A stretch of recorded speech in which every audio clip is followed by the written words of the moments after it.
दोस्तों, कर्म क्या है? क्या आप इसके बारे में जानते हो? आपने यह तो सुना ही होगा कि अच्छे कर्मों का फल अच्छा ही मिलता है। अगर अच्छे कर्म करोगे तो उसका अच्छा ही परिणाम आपको मिलेगा, और अगर बुरे कर्म करोगे तो उसका फल और परिणाम आपको बुरा ही मिलेगा। अच्छे कर्म आपको खुशी अम देंगे, वहीं आपके बुरे कर्म आपको दुख ही देंगे और आपकी जिंदगी को नर्क बना देंगे। यहां तक तो सब सही है, लेकिन मैंने कर्मों के बारे में यह भी सुना है कि अच्छा इंसान हमेशा दुखी रहता है और वहीं दूसरी ओर बुरा इंसान हमेशा सुखी रहता है। अगर ऐसा है तो अच्छे कर्मों का अच्छा फल कैसे हुआ, बल्कि बुरे कर्मों का अच्छा फल हुआ? आखिर यह कर्मों का सारा खेल क्या है? यह कैसे हमारी जिंदगी को प्रभावित करते हैं? अगर हम यह समझ जाएं कि कर्मों का चक्कर आखिर चलता कैसे है, तो हमें इस जिंदगी में सुख मिल सकता है। क्यों? क्योंकि हम फिर वही काम करेंगे जिससे हमें अच्छा फल प्राप्त हो। तो आइए जानते हैं इस कहानी से कि आखिर कर्मों का खेल क्या है, कर्मों का फल हमें कैसे मिलता है। एक नगर में एक व्यापारी रहता था। वह व्यापारी बहुत धनवान था। अपने नगर के बड़े बड़े व्यापारियों में उसका नाम लिया जाता था। अपने खुद के नगर में भी उसका बहुत बड़ा नाम था। एक दिन उसे पुत्र हुआ। उस पुत्र के जन्म पर व्यापारी बहुत खुश हुआ। उसने अपने पुत्र का नाम मनीष रख दिया। व्यापारी ने सोचा कि अब उसका पुत्र बड़ा होकर उसके कारोबार को संभाल लेगा और वह अपने नगर का सबसे बड़ा व्यापारी बन जाएगा। उस व्यापारी ने अपने पुत्र का अच्छे से लालन पालन किया, उसे अच्छे से पढ़ाया लिखाया है। उसका पुत्र मनीष भी बड़ा होकर अपने पिता के व्यवसाय में हाथ बंटाने लगा। पिता अपने पुत्र को ऐसे ही काम करते देख, हाथ बटाते देख बहुत प्रसन्न नन्न हुआ और व्यापारी ने अपने पुत्र मनीष का विवाह एक सुंदर युवती के साथ करवा दिया। मनीष शादी होने के बाद तो अपने पिता के साथ व्यवसाय में हाथ बटाता रहा, लेकिन फिर अचानक ही मनीष में कुछ परिवर्तन आने लगे। वह दिन भर अपने दोस्तों के साथ थक घूमने लगा। धीरे धीरे मनीष को एक बहुत बुरी आदत ने जकड़ लिया। वह अपने दोस्तों के साथ जुआ खेलने लगा। मनीष ना तो अपने घर रहता और ना ही अपने पिता के व्यवसाय में हाथ बटाता। धीरे धीरे समय ना निकल रहा था। समय के साथ मनीष के पिता वृद्ध हो गए। वृद्ध होने के कारण उनके पिता व्यापार की देखभाल नहीं कर पा रहे थे और मनीष का व्यापार की देखभाल करना तो दूर की बात, वह तो उनको उड़ा रहा था जो व्यापार सही प्राप्त हो रहा था। व्यापार की देखभाल न होने के कारण धीरे धीरे उस व्यापार में बहुत नुकसान होने लगा। मनीष के पिता ने मनीष को बहुत समझाया कि मैंने इतनी मेहनत करके कितना बड़ा व्यापार खड़ा किया है, अगर तुम इसे नहीं संभालोगे तो एक दिन की पूरी तरह से नष्ट हो जाएगा। उस बूढ़े पिता ने अपने बेटे को खूब समझाया, देखो मेरी बात मान लो, तुम इस जुए खेलने की आदत को छोड़ दो, नहीं तो एक दिन ऐसा आएगा जब तुम्हारे पास कुछ भी नहीं बचेगा, कोई तुम्हारा साथ नहीं देगा, फिर तुम बहुत पछताओगे। इसलिए तुम समय रहते समझ जाओ। लेकिन बनी, इसने तो अपने पिता की एक भी बात नहीं सुनी। वह तो उनकी बातों का ओ सुनकर अनसुना कर देता था। ऐसे ही समय धीरे धीरे गुजरता जा रहा था और समय के साथ उसके पिता और भी वृद्ध हो गए और उनको बीमारियों ने जकड़ लिया। कुछ समय के बाद ही उस व्यापारी की मृत्यु हो गई। अपने पिता की मृत्यु पर भी मनीष को बिल्कुल अफसोस नहीं हुआ। उसको जरा सा भी दुख नहीं था। ऐसे लग रहा था कि मानो उसके पिता की मृत्यु के बाद तो उसे आजादी मिल गई हूं। अब उसे कहने सुनने वाला कोई राह नहीं था। आप तो मरीज पहले से भी ज्यादा दिन रात दुआ करने लगा। मनीष जुआ खेलकर बहुत बड़ा आदमी बनना चाहता था। वह एक दिन में ही सब कुछ हासिल कर लेना चाहता था, जिसके कारण अब वह जुए में बड़े बड़े दाव पेच लगाने लगा था। मनीष की मां ने भी मनीष को बहुत समझाया कि बेटा तुमने बहुत सारा धन कमा दिया है, अब जो भी थोड़ा बहुत धन बचा है उसे भी लुटाने पर क्यों लगे हो। और वह कहते हैं ना कि जब मनुष्य का विनाश होता है तो उसकी बुद्धि काम करना छोड़ देती है। मनीष अपनी मां की बात एक कान से सुनता था और दूसरे कान से निकाल देता था। उसे कोई भी बात का फर्क नहीं पड़ता था। मनीष अब दिन रात जुआ खेलने में व्यस्त रहता। उसे किसी भी बात का होश नहीं था। मनीष के पास कोई कुबेर का खजाना तो था नहीं जो कभी खत्म ही ना होता। धीरे धीरे मनीष का सारा खजाना खत्म होने लगा। फिर एक दिन ऐसा हो गया जब मनीष के पास कुछ भी नहीं बचा। जुआ खेलने में उसका सारा धन समाप्त हो चुका था। वह अपना सब कुछ गंवा चुका था। जब मनीष की मां ने यह सब सुना कि उसका बेटा जुए में सब कुछ हार चुका है, तो उसकी मां की मृत्यु हो गई। उसकी मां को बहुत बड़ा आघात लगा था, लेकिन मनीष को तो अपनी मां की मृत्यु पर भी कोई अफसोस नहीं हुआ। उसे किसी भी बात से कोई फर्क नहीं पड़ता था। उसके लिए कोई जिए या मरे, वह तो दिन भर जुआ ही खेलता रहता था। मनीष का सारा धन खत्म हो गया था फिर उसने दूसरे व्यापारियों से कर्ज ले लिया। मनीष तो वह व्यापारी का बेटा था, तो उसे किसी ने भी दान देने से मना नहीं किया। लेकिन मनीष ने तो वह धन भी जुआ खेलने में नष्ट कर दिया। अब मनीष के ऊपर बहुत सारा कर्ज हो चुका था। अब उसके घर में 2 वक्त का खाना खाने जितना धन भी नहीं बचा था। मनीष की हालत ऐसी हो गई थी, अब उसके पास ना तो खाना था खाने को और ना ही पहनने के लिए कपड़े बचे थे। वह बिल्कुल कंगाल हो चुका था। अब पूरे नगर में सबको अभी यह पता चल चुका था कि मनीष कंगाल हो चुका है। उषा के पास कुछ भी नहीं है। जब मनीष किसी से मदद मांगने जाता तो सब उसे मना कर देते थे।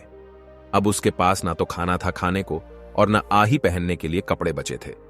वह बिल्कुल कंगाल हो चुका था। आप पूरे नगर में सबको अभी यह पता चल चुका था कि मनीष कंगाल हो चुका है। उसके पास कुछ भी नहीं है। जब मनीष किसी से मदद मांगने जाता तो सब उसे मना कर देते थे। एक समय वह भी था जब उसके परिवार का नाम नगर के बड़े बड़े व्यापारियों में आता था, लेकिन मनीष की गंदी आदत के कारण उसने अपना सब कुछ गंवा दिया था। अब कोई भी उसकी मदद नहीं करता था। मनीष का जब सब कुछ समाप्त हो गया तब उसे इस बात का एहसास हुआ कि समाज में लोग इज्जत तभी करते हैं जब उसके पास ऐसा होता है। जैसे ही मनुष्य का पैसा खत्म हो जाता है तो उसके साथ साथ इज्जत भी खत्म हो जाती है। लोग उसी मनुष्य की इज्जत करते हैं जो मेहनत से कमाता है, अपने जीवन में कामयाब इंसान बनता है। जब मनीष के ससुर को यह बात पता चली कि उसका दामाद कंगाल हो चुका है तो वह अपनी पुत्री की चिंता करते हुए तुरंत अपनी पुत्री से मिलने चला गया। उसने वहां जाकर देखा कि उसकी पुत्री तो बहुत दुखी है। उसकी पुत्री ने फटे पुराने कपड़े पहने थे। भूख के कारण उसका गुलाब का चेहरा मुरझा चुका था। अपनी बेटी की ऐसी हालत देखकर उनको मनीष पर बहुत गुस्सा आया। उसने अपनी बेटी को अपने साथ घर ले जाने का निश्चय कर लिया। उसने न ही मनीष को कुछ कहा और न कुछ सुना। अपनी पुत्री को लेकर वह अपने घर चले गए। जब मनीष घर पहुंचता है तब उसे पता चलता है कि उसकी पत्नी को तो उसके ससुर जी अपने साथ घर ले गए। यह देखकर मनीष बहुत दुखी होता है। अब वह बिल्कुल अकेला पड़ चुका था। आप तो ना उसके पास पैसा था, ना बीवी थी और ना ही उसके माता पिता थे। सब लोग उसे अकेला छोड़कर चले गए थे। मनीष अपनी ऐसी हालत देखकर फूट फूट कर रोने लगा। अब मनीष को अपने पिता की हर वह बात याद आने लगी जो उसके पिता ने उसे समझाई थी। उसकी ऐसी हालत का जिम्मेदार वह स्वयं ही था। वह अपने ही आप से कहने लगा कि एक दिन ऐसा था जब मेरी गिनती नगर के बड़े बड़े व्यापारियों में होती थी और आज मेरे पास खाने के लिए खाना तक नहीं है। मैंने अपने पिता की सारी जमा पूंजी जुए में हरा दी है। अब आज के बाद मैं कभी चुका नहीं खेलूंगा और अब मैं मेहनत करूंगा, अपना खुद का व्यापार फिर से खड़ा करूंगा। यह सोचकर मनीष अपने ससुर से मिलने के लिए चला जाता है ताकि वह उनसे कुछ धन उधार ले पर अपना व्यवसाय शुरू कर सके। सुबह होते ही वह अपने ससुर से मिलने के लिए निकल पड़ता। शाम होते होते अपने ससुराल तक पहुंच जाता है। ससुराल पहुंचकर वह अपनी हालत को देखकर रोने लगता है। आपने फटे पुराने कपड़ों को देखकर वह सोचता है कि वह अपने ससुराल ऐसे फटे पुराने कपड़ों में तो नहीं जा सकता। मेरी थोड़ी बहुत तो इज्जत है, जो इज्जत है वह भी चली जाएगी। मैं इज्जत को नहीं गवा सकता हूं। मैं साफ सुथरे कपड़े पहनकर ही अपने ससुर से मिलने जाऊंगा। फिर उसे ध्यान आया कि उसके पास पैसे तो है ही नहीं, वह नए कपड़े कहां से खरीदेगा। पर अगर वह फटे पुराने कपड़ों में ससुराल जाएगा तो उसकी बची कुची इज्जत भी ऐसे ही खत्म हो जाएगी। यह सोचकर वह इधर उधर देखने लगा। उसकी नजर एक कपड़े की दुकान पर जाती है। लेकिन शाम हो जाने के कारण वह दुकान बंद हो चुकी थी। मनीष ने निश्चय किया कि वह सुबह तक इंतजार करेगा। जैसे ही दुकान खुलेगी तो मैं अपने ससुर का नाम लेकर कपड़े खरीद लूंगा और जब मुझे ससुर जी से पैसे मिल जाएंगे तब मैं इस दुकान वाले का उधार चुका दूंगा। अपने फटे पुराने कपड़ों में ससुराल वालों के घर जाने से अच्छा है कि मैं एक रात दुकान के बाहर निकाल दूं। यह सब सोचकर मनीष और कपड़े की दुकान के बाहर सो जाता है। रात्रि हो चुकी थी। चारों तरफ सन्नाटा छाया हुआ था। सभी लोग गहरी निद्रा में सो चुके थे। मैं अपनी बेटी की शादी इस युवक से कर देता हूं। मुझे अपनी बेटी के लिए इससे अच्छा लड़का तो मिल ही नहीं सकता। फिर वो सेठ पास आया और मनीष के सामने शादी का प्रस्ताव रख दिया। मनीष ने भी सेठ का प्रस्ताव स्वीकार कर लिया। सेठ ने अपनी बेटी की शादी मनीष से करवा दी। अब मनीष के पास वापस पहले जैसा सब कुछ हो गया था। उसने धाना कमा लिया था, इज्जत कमा ली थी, शादी भई हो गई थी। अब उसके पास सब कुछ था। मनीष अपना जीवन हंसी खुशी व्यतीत कर रहा था। उसके पास किसी भी चीज की कोई कमी नहीं थी। उधर मनीष की पुरानी पत्नी का प्रेमी वह घर पाकर बहुत खुश हो रहा था। लेकिन जब उसने मकान के चारों कोणों की खुदाई की तो उसे सोने के सिक्कों के बदले कोयले से भरे 4 घड़े मिले और कोयले से भरे गड्ढों को देखकर वह छाती पीट पीट कर रोने लगा। उस युवक को मनीष की पत्नी पर बहुत क्रोध आ रहा था। वह सोच रहा था कि काश उसने उसकी बात नहीं मानी होती। उसने मुझे ठगा है। अगर मैंने उसकी बात नहीं मानी होती तो मुझे आज अपना धन नहीं गंवाना पड़ता। मुझे ना तो सोने के सिक्के प्राप्त हुए, बल्कि मेरे जीवन भर की पूंजी मेरे से और छिन गई और इस घर को खरीदने में मैंने अपना सारा धन गवा दिया है। अब मेरे पास कुछ भी नहीं बचा है। मैं तो बिल्कुल कंगाल हो चुका हूं। उस युवक ने न निश्चय किया कि अब वह अपनी प्रेमिका यानी मनीष की पत्नी को सबक सिखाएगा। वह वापस अपने गांव लौटा और अपनी प्रेमिका को बुलाया और कहा कि चांडाल, तूने मुझे ठगने की कोशिश की है। मेरी सारी जमा पूंजी तूने बर्बाद कर दी। अब मेरे पास कुछ भी नहीं बचा है। तूने क्या कहा था कि उन गड्ढों में सोने के सिक्के मिलेंगे, पर उन गड्ढों में तो कोयले निकले हैं कोयले। तुमने मुझे बर्बाद कर दिया, मुझे कहीं का नहीं छोड़ा। मैंने तुम्हारे ऊपर विश्वास कैसे कर लिया था। मैं साफ सुथरे कपड़े पहनकर ही अपने ससुर से मिलने जाऊंगा। फिर उसे ध्यान आया कि उसके पास पैसे तो है ही नहीं, वह नए कपड़े कहां से खरीदेगा। पर अगर वह फटे पुराने कपड़ों में ससुराल जाएगा तो उसकी बची कुची इज्जत भी ऐसे ही खत्म हो जाएगी। यह सोचकर वह इधर उधर देखने लगा। उसकी नजर एक कपड़े की दुकान पर जाती है। लेकिन शाम हो जाने के कारण वह दुकान बंद हो चुकी थी। मनीष ने निश्चय किया कि वह सुबह तक इंतजार करेगा। जैसे ही दुकान खुलेगी तो मैं अपने ससुर का नाम लेकर कपड़े खरीद लूंगा और जब मुझे ससुर जी से पैसे मिल जाएंगे तब मैं इस दुकान वाले का उधार चुका दूंगा।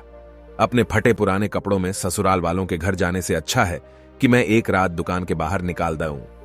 यह सब सोचकर मनीष और कपड़े की दुकान के बाहर सो जाता है। रात्रि हो चुकी थी। चारों तरफ सन्नाटा छाया हुआ था। सभी लोग गहरी निद्रा में सो चुके थे। मैं अपनी बेटी की शादी इस युवक से कर देता हूं। मुझे अपनी बेटी के लिए इससे अच्छा लड़का तो मिल ही नहीं सकता। फिर वो सेठ पास आया और मनीष के सामने शादी का प्रस्ताव रख दिया। मनीष ने भी सेठ का प्रस्ताव स्वीकार कर लिया। सेठ ने अपनी बेटी की शादी मनीष से करवा दी। अब मनीष के पास वापस पहले जैसा सब कुछ हो गया था। उसने धाना कमा लिया था, इज्जत कमा ली थी, शादी भरी हो गई थी। अब उसके पास सब कुछ था। मन ईश अपना जीवन हंसी खुशी व्यतीत कर रहा था। उसके पास किसी भी चीज की कोई कमी नहीं थी। उधर मनीष की पुरानी पत्नी का प्रेमी वह घर पाकर बहुत खुश हो रहा था। लेकिन जब उसने मकान के चारों कोणों की खुदाई की तो उसे सोने के सिक्कों के बदले कोयले से भरे 4 घड़े मिले और कोयले से भरे गड्ढों को देखकर वह छाती पीट पीट कर रोने लगा। उस युवक को मनीष की पत्नी पर बहुत क्रोध आ रहा था। वह सोच रहा था कि काश उसने उसकी बात नहीं मानी होती। उसने मुझे ठगा है। अगर मैंने उसकी बात नहीं मानी होती तो मुझे आज अपना धन नहीं गंवाना पड़ता। मुझे ना तो सोने के सिक्के प्राप्त हुए, बल्कि मेरे जीवन भर की पूंजी मेरे से और छिन गई और इस घर को खरीदने में मैंने अपना सारा धन गवा दिया है। अब मेरे पास कुछ भी नहीं बचा है। मैं तो बिल्कुल कंगाल हो चुका हूं। उस युवक ने न निश्चय किया कि अब वह अपनी प्रेमिका यानी मनीष की पत्नी को सबक सिखाएगा। वह वापस अपने गांव लौटा और अपनी प्रेमिका को बुलाया और कहा कि चांडाल, तूने मुझे ठगने की कोशिश की है। मेरी सारी जमा पूंजी तूने बर्बाद कर दी। अब मेरे पास कुछ भी नहीं बचा है। तूने क्या कहा था कि उन गड्ढों में सोने के सिक्के मिलेंगे, पर उन गड्ढों में तो कोयले निकले हैं कोयले। तुमने मुझे बर्बाद कर दिया, मुझे कहीं का नहीं छोड़ा। मैंने तुम्हारे ऊपर विश्वास कैसे कर लिया था। तूने मेरी जिंदगी बर्बाद कर दी है। अब तो देख मैं तेरा क्या हाल करता हूं। अब तो किसी को मुंह दिखाने लायक नहीं रहेगी। यह कहकर उस प्रेमी ने अपनी प्रेमिका के नाक और कान को छुरी से काट डाला और वहां से चला गया। मनीष की पत्नी अपनी ऐसी है हालत पर फूट फूट कर रोने लगी। वह इतनी बदसूरत हो गई थी कि अब अगर वह अपने आप का वो कांच में देख ले तो खुद से खुद ही डर जाए। अपनी ऐसी हालत के जिम्मेदार खुद ही थी। अब वह जीवन भर इसके लिए पछतावा करती रहेगी कि काश उसने ऐसा नहीं किया होता। लेकिन अब जो हो गया सो हो गया। बीते हुए कल को हम वापस नहीं ला सकते हैं। बस बीता हुआ कल हमें कुछ सिखा कर जाता है। उधर मनीष ने अपनी गलती से पहले सीख लिया था कि बुरे कर्म करोगे तो उसका परिणाम तो बुरा ही प्राप्त होगा, और अगर अच्छे कर्म करोगे, परिश्रम और निष्ठापूर्वक जीवन निर्वाह करोगे, तभी हमें अच्छा परिणाम प्राप्त होगा। हमारा जीवन तभी खुशियों से भरेगा। किसी ने सच ही कहा है, परिश्रम और लगन से कार्य करने पर हम जीवन में इन सफलता प्राप्त कर सकते हैं। बुरे कार्य करके हमें असफलता ही प्राप्त होगी। तो देखा दोस्तों, जब तक मनीष बुरे कर्म कर रहा था, जुए में अपना सब कुछ गवा रहा था, उसको उसके कर्मों के हिसाब से बुरा फल मिल रहा था।